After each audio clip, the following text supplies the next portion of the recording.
Good morning बच्चों। आज जो हम बात करेंगे डिसीजन मेकिंग चैप्टर के सेकंड पार्ट की, जिसके अंदर हम देखेंगे वो है निर्णयन की प्रक्रिया। इससे पहले जब हमने फर्स्ट पार्ट देखा था तो उसमें हमने देखा था डिसीजन मेकिंग क्या है, डिसीजन क्या है, डिसीजन को कौन कौन से फैक्टर्स प्रभावित करते हैं। ये पार्ट हमने पहले देखा था।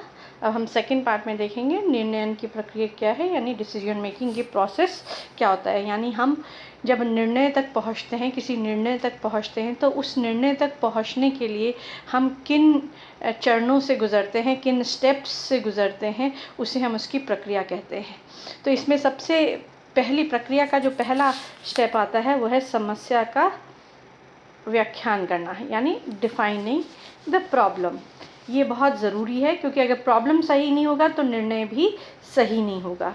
प्रॉब्लम्स को दो तरीके से देखा जा सकता है, इज़ इट अ प्रॉब्लम और सिम्टम ऑफ अ प्रॉब्लम। यानी वो प्रॉब्लम है या प्रॉब्लम की सिर्फ सांकेतिक भाषा है।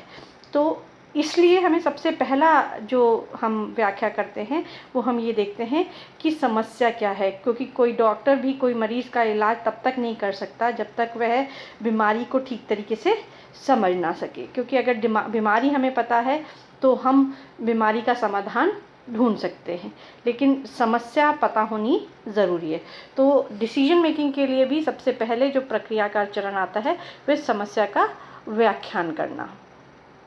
समस्या का व्याख्यान करने के पश्चात जो दूसरा स्टेप आता है वह समस्या का विश्लेषण करना, यानी एनालिसिस ऑफ प्रॉब्लम। यानी कोई भी प्रॉब्लम जो है अगर हमने मान लो ज्ञात करनी है तो उस प्रॉब्लम का हम पहले एनालिसिस करेंगे। निर्णय की प्रक्रिया के अंतर्गत विश्लेषण से तात्पर्य यहाँ पे आता है समस्या को विभिन्न पहलुओं से जो हमने सूचना एकत्र की हैं उन सूचनाओं के आधार पर उसके प्रभावों का विश्लेषण करेंगे। समस्या की प्रकृति का, समस्या के प्रभाव का, उसको प्रभावित करने वाले तत्वों का, क्या वो बार बार होती है, उसकी पुनरावृत्ति की संभावनाओं का, इन सब से रिलेटेड हम सूचनाओं को एकत्रित करते हैं और उस सूचनाओं का हम विश्लेषण करते हैं या उसका एनालिसिस करते हैं, जिससे कि हम किसी समस्या की गंभीरता या उसके मूल कारणों को ज्ञात कर सकें, ताकि वह बार बार ना हो। अगर हम एक बार उस समस्या को सॉल्व कर लें तो वो बार बार हमारे समस्या उत्पन्न ना हो। फिर तीसरा आता है वैकल्पिक समाधानों का विकास, डेवलपिंग ऑल्टरनेटिव सॉल्यूशन। जब हम समस्या की भली प्रकार से व्याख्या कर लेते हैं, उसका विश्लेषण करते हैं, तो फिर अब हम क्या करते हैं, समाधानों के लिए विकल्प की खोज करते हैं कि यानी हम उन समस्याओं को कैसे दूर कर सकते हैं, उन समस्याओं के क्या समाधान हमारे पास हो सकते हैं। तो इसलिए हम विभिन्न विकल्पों को ढूंढने का प्रयास करते हैं। और विकल्प ढूंढना निर्णय नहीं कहलाता, बल्कि निर्णयों पर पहुंचने के लिए विकल्प तैयार किए जाने ज़रूरी होते हैं, ताकि उन विकल्पों के आधार पर हम उनकी तुलनात्मक अध्ययन कर सकें कि भाई किस विकल्प में, किस समाधान में कौन से प्रोज हैं, कौन से कौन हैं, यानी कौन से उसके प्लस पॉइंट हैं, कौन से उसके नेगेटिव पॉइंट हैं। क्योंकि हमें प्लस और नेगेटिव दोनों को देखना बहुत ज़रूरी है। जिसमें सबसे ज़्यादा प्लस पॉइंट होंगे और सबसे कम नेगेटिव पॉइंट होंगे, उस विकल्प को चयन करना ज़्यादा आसान हो जाता है।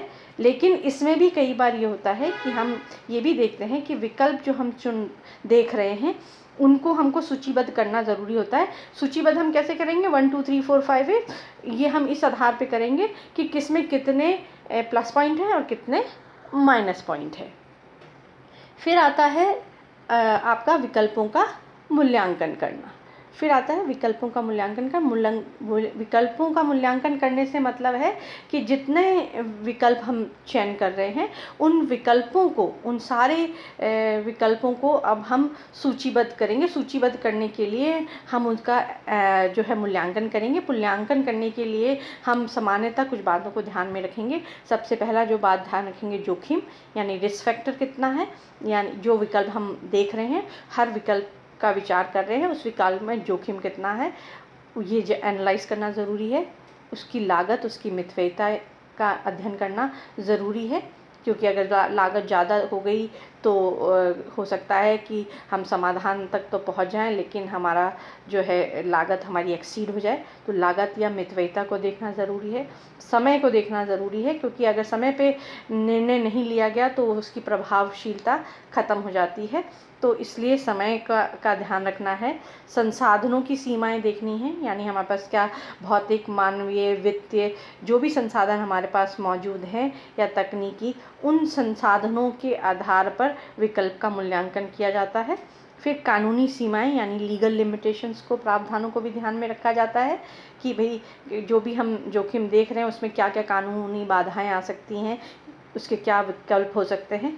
फिर पर्यावरण सीमाएं भी देखी जाती हैं कि वातावरण पर उसका प्रभाव, हर विकल्प का प्रभाव क्या पड़ेगा, क्योंकि हम समाज के प्रति भी उत्तरदायी हैं, वातावरण के प्रति भी उत्तरदायी हैं। तो हमें ये भी ध्यान रखना पड़ेगा कि पर्यावरण की क्या सीमाएं हैं। तो हर विकल्प का मूल्यांकन किया जाएगा किसके आधार पर? जोखिम पे, लागत पर, समय पर, संसाधनों की सीमाओं पर, कानूनी सीमाओं पर और पर्यावरण की सीमाओं पर। तो इसका प्लस एंड माइनस पॉइंट्स इसको देखे जाएंगे। फिर आता है सर्वश्रेष्ठ विकल्प का चयन, सेलेक्टिंग ऑल्टरनेटिव, बेस्ट ऑल्टरनेटिव। अब जो हमने 1 2 3 4 करके सूचीबद्ध किए हैं अलग अलग समाधान, उनका तुलनात्मक मूल्यांकन हम आपस में करेंगे और उन तुलनात्मक जो अध्ययन करेंगे उसको भी करने के लिए हमारे पास कुछ तरीके हैं, कुछ तकनीकों को अपनाया जाता है सर्वश्रेष्ठ विकल्प तक पहुंचने के लिए। उसमें सबसे पहला आता है अनुभव, एक्सपीरियंस। विकल्प का चयन करते समय हम अपने अनुभव को भी ध्यान में रखते हैं, या संस्था के अनुभव को ध्यान में रखते हैं, क्योंकि हो सकता है वैसी समस्या पहले भी आई हो, तो उस समय हमने क्या निर्णय लिया था और उस निर्णय में हमने क्या जो है प्रो कॉन्स पाए थे, उस निर्णय का क्या रिजल्ट पड़ा था, तो वो अनुभव के आधार पर देखा जाता है। फिर आता है परीक्षण, एक्सपेरिमेंटेशन। सर्वश्रेष्ठ विकल्प का चयन करने के लिए विकल्प का परीक्षण भी किया जाता है। विकल्पों को चुनकर बारी बारी से उन पर परीक्षण अमल किए जाते हैं। विकल्प सर्वश्रेष्ठ परिणाम, जो विकल्प सर्वश्रेष्ठ परिणाम लाने की संभावना रखता है उसका परीक्षण हम मानते हैं। फिर आता है शोध एवं विश्लेषण, रिसर्च और एनालिसिस किया जाता है, या सर्वश्रेष्ठ विकल्प के चयन के लिए शोध और तकनीक का भी इस्तेमाल किया जाता है, क्योंकि समस्या ज़रूरी नहीं है कि सिर्फ हमारी संस्था में आई हो, कई बार वे ऐसी समस्याएं दूसरे संस्थाओं में भी आई होती हैं, तो हम उसका शोध, उसका अध्ययन भी करते हैं। हम कंप्यूटर का मदद भी लेते हैं, हम तकनीकी तरीक़ों का इस्तेमाल भी करते हैं शोध एवं विश्लेषण का। फिर हम उसके इन सब के आधार पर हम एक सही जो है विकल्प का चयन करते हैं। और फिर आता है निर्णय का क्रियान्वयन। जब हमने सही विकल्प का चुनाव कर लिया, यानी हम निर्णय पर पहुंच गए, अब उस निर्णय को क्रियान्वित करना ज़रूरी है।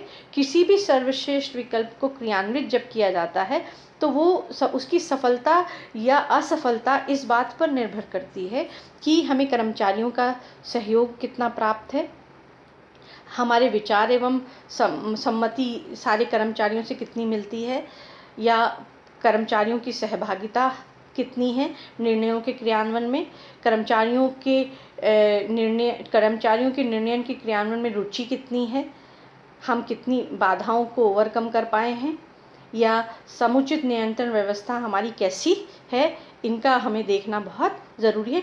क्योंकि कई बार हम प्रॉब्लम सही डायग्नोस कर लेते हैं, हम निर्णय पर भी सही पहुंच जाते हैं, लेकिन हमारा क्रियान्वयन का तरीका सही नहीं होता है। जब हमारा क्रियान्वयन का तरीका सही नहीं होता तो भी हम जो है सही, सब कुछ सही होते हुए भी हम उसको सही तरीके से लागू नहीं कर पाते हैं। फिर आता है लास्ट स्टेप, आता है निर्णय का अनुगमन या प्रतिपुष्टि, यानी जो निर्णय की क्रियान्वयन कर दिया गया है तो अब उसका फॉलो अप किया जाता है, उसका फीडबैक लिया जाता है कि हमने जो निर्णय लिया है उस निर्णय की क्या प्रभाव पड़ रहा है, क्या समस्या का समाधान किस सीमा तक संभव हो पा रहा है।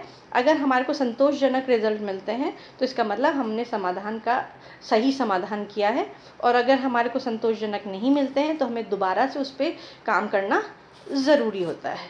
तो निर्णयन की प्रक्रिया जो है वो नियोजन की प्रक्रिया से मिलती जुलती है, क्योंकि हम नियोजन जब करते हैं तो भी हम कई स्टेप्स से गुजरते हैं, ऐसे ही जब हम निर्णय पर पहुंचते हैं तो भी हम कई स्टेप से गुजरते हैं और वही प्रक्रिया का पालन करते हैं।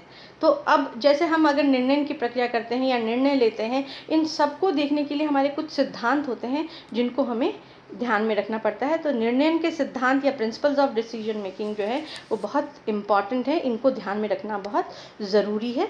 तो इसमें जो है सबसे पहली बात जो आती है वो आती है कि उचित व्यवहार का सिद्धांत। प्रिंसिपल निर्णय का प्रथम सिद्धांत जो है वह ये कहता है कि प्रबंधक को निर्णय करते समय उचित मानवीय व्यवहार करना चाहिए, क्योंकि वह कर्मचारियों की मनोदशा, उनकी परिस्थितियों, उनको कार्य करने के तरीकों, उन सब के उनके व्यवहारों का अध्ययन करे बिना अगर हम कोई भी निर्णय लागू करते हैं तो उसके सही होने या उसके सफलतापूर्वक पूरा होने में कठिनाई हो सकती है। दूसरा आता है सिद्धांत, वह है व्यक्तिगत स्वार्थ का सिद्धांत, प्रिंसिपल ऑफ सेल्फ इंटरेस्ट। यह सिद्धांत ये कहता है कि प्रत्येक व्यक्ति उन मूल्यों, उद्देश्यों, महत्वाकांक्षाओं को संतुष्ट करने का प्रयास करता है और वह अपने स्वयं के हित में सर्वाधिक महत्वपूर्ण मानता है, लेकिन प्रत्येक व्यक्ति दो उद्देश्यों से प्रेरित होकर निर्णय करता है, पहला आर्थिक और द्वितीय अनार्थिक। तो व्यक्तिगत, जब संस्था की बात आती है तो संस्थागत निर्णय जो है कर्मचारियों के व्यक्तिगत हितों और उद्देश्यों को ध्यान में रखना ज़रूरी है। यहाँ पर हम अपने स्वार्थ की बजाय सर्वहित जो है कार्य को ज़्यादा महत्व देना ज़रूरी है। फिर आता है अधिकतम लाभ का सिद्धांत। ये अधिकतम लाभ का सिद्धांत ये कहता है कि प्रत्येक व्यक्ति अपने निर्णय एवं कार्यों में अधिकतम लाभ प्राप्त करना चाहता है। यानी जो निर्णय वह लेता है, चाहे वह आर्थिक का है, सेवा का है, मानवीय है, राष्ट्रीय उद्देश्य है, समन्वय करना बहुत ज़रूरी है और अधिकतम लाभ ही उसका जो है सबसे ज़्यादा महत्वपूर्ण कार्य होता है कि भाई हम जो भी निर्णय कर रहे हैं उसमें हम संस्था के हित के भी ध्यान में रखते हैं और कर्मचारियों के हित के बीच में, दोनों के बीच में प्रॉपर समन्वय का होना अनिवार्य है। फिर आता है अनुपात का सिद्धांत, प्रिंसिपल ऑफ प्रोपोर्शन। यहाँ पर हम ये कहते हैं कि अनुपात का सिद्धांत ये कहता है कि निर्णय लेते समय साधनों के अनुपातिक संयोजन किया जाना बहुत ज़रूरी है। जैसे भूमि, श्रम, पूंजी आदि साधन जो हैं, इन सब साधनों का जो है समुचित अनुपात होना बहुत ज़रूरी है। फिर आता है समय का सिद्धांत, principle of timing. Principle of timing कहता है कि निर्णय जो है सही समय पर, उचित समय पर किया जाना ज़रूरी है, क्योंकि अगर वो अनुकूल, हम चाहते हैं कि वह अनुकूल हो, अपेक्षित परिणाम दे, तो उसको सही समय पे किया जाना ज़रूरी है। अगर समय निकल जाता है तो निर्णय का महत्व भी घट जाता है। इसके विपरीत यदि आवश्यकता से अधिक साधनों का उपलब्ध होते हैं और साधनों के संग्रह में श्रम एवं धनों का दुरुपयोग होगा तो भी जो है सही समय पे निर्णय नहीं होगा। फिर आता है गतिशीलता का सिद्धांत, प्रिंसिपल ऑफ डायनामिक। यह सिद्धांत इस मान्यता पर आधारित है कि परिस्थितियाँ परिवर्तनशील हैं, उसका आंतरिक एवं बाहरी वातावरण, व्यवसाय का निरंतर परिवर्तन होता है, तो हमें सदैव समान प्रकार के निर्णय काम नहीं देंगे। यहाँ पर यह सिद्धांत कहता है कि प्रबंधकों को समय एवं परिस्थिति को ध्यान में रखकर निर्णय लेना चाहिए और कर्मचारियों की मनोदशाएं, अपेक्षाएं, उद्देश्य, सामाजिक मूल्य सब बदलते रहते हैं, तो निर्णय लेते समय परिवर्तनों को ध्यान में रखना अनिवार्य है।